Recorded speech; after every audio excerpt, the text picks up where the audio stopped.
മറ്റൊരു വാർത്തയിലേക്കാണ്. കണ്ണൂർ നടുവിലിൽ തെയ്യക്കോലത്തിനു നേരെ കുരച്ചുചാടി തെരുവുനായ്ക്കൾ. ആചാരത്തിന്റെ ഭാഗമായ പെരുവാറ്റുപാച്ചിലിനിടെ ഇറങ്ങിയപ്പോഴായിരുന്നു തെരുവുനായ്ക്കൾ കുരച്ചുചാടിയത്. ചിലമ്പൊലിയും അട്ടഹാസവുമായി തെയ്യം നായ്ക്കളെ നേരിട്ടു.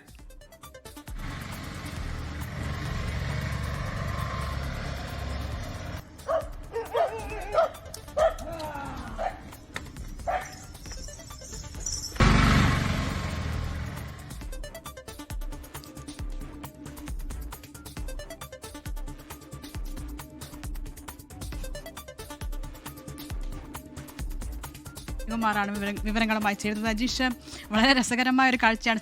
സാധാരണ തെരുവുനായ ശല്യം ഉണ്ടാകുമ്പോൾ നമ്മൾ വളരെ പേടിപ്പിക്കുന്ന ദൃശ്യങ്ങളൊക്കെയാണ് ഉണ്ടാകുന്നത്. പക്ഷേ വളരെ രസകരമായി അവയെ നേരിടുകയായിരുന്നു തെയ്യക്കോലം ചെയ്തത്. എവിടെ നിന്നാണ് ഈ കാഴ്ച? എന്താണ് കൂടുതൽ വിവരങ്ങൾ?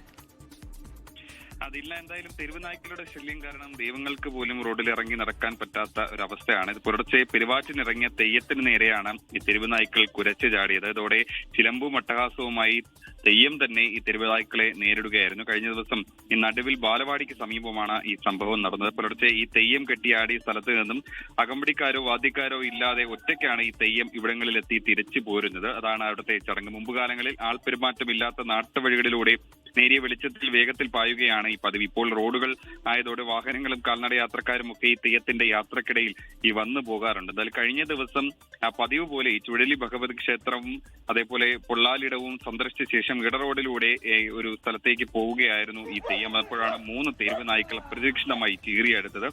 അതോടെ ഈ തെയ്യം അട്ടഹസിച്ച് ഈ ചിലമ്പ് ഉയർത്തി ഈ തെരുവ് നായ്ക്കളെ ഓടിക്കുകയായിരുന്നു. തളിപ്പറമ്പ് ബാനറിലുള്ള ഒരു അഭിഭാഷകനായിരുന്നു നേരത്തെ ഈ തെയ്യക്കോലം കെട്ടിയിരുന്നത്. ഇപ്പോൾ അദ്ദേഹത്തിന്റെ മകൻ 19-കാരനായ ആദിത്യനാണ് ഈ കോലം അണിഞ്ഞത്. 19 വയസ്സേ ഉള്ളൂ. തൃക്കരിപ്പൂർ എഞ്ചിനീയറിംഗ് കോളേജിലെ കമ്പ്യൂട്ടർ സയൻസ് വിദ്യാർത്ഥിയാണ് ഈ 19-കാരനായിട്ടുള്ള ആദിത്യനാണ് ഈ തെയ്യക്കോലം കെട്ടി ഈ തെരുവ് നായ്ക്കളെ ഓടിച്ചു വിട്ടത്. ലോകത്തെവിടെയായാലും ഏത് സമയത്തും 24 വാർത്തകളും ഓഗ്മെന്റഡ് റിയാലിറ്റി പാക്കേജുകളും എക്സ്പ്ലെയിനറുകളും വിശദമായി കാണാൻ ഞങ്ങളുടെ യൂട്യൂബ് ചാനൽ നിങ്ങൾക്ക് സബ്സ്ക്രൈബ് ചെയ്യാം.